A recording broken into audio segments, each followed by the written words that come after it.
Kutlayan dolan gününi, can kakam can men seni.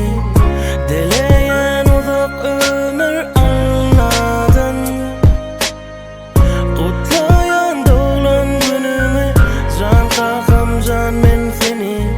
Sen bana en kahraman adam, can kakam can. Aylar yıllar geçti, idini ürmen. Büyük yüreğinle ince yıllap sırgızlen kalbimizin törünü. Her gün her zaman canım sağ olsun, yüzün gülsün kakamcan ilmidam. Kakam sevgisini sorak yok, bolmaz hiç. Senin begin kakam olsa yoksan bulur giç. Sözlerim öz özümden yazılyar yatlamda. Sen menin güç ılhamım yıkılamdı yadamda. Diyerdim ama alim olma adam ol. Gündüz işte gitse olsa şol uzak yol. Armanım yok bana verin. Baktından uzak işte bolsaň da ayırırdın vaktinden.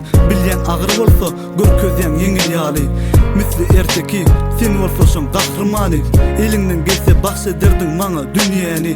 Sen maňa öwretdiň ýalňysy dogryny. Kutlayan dolan gününi, can kakam can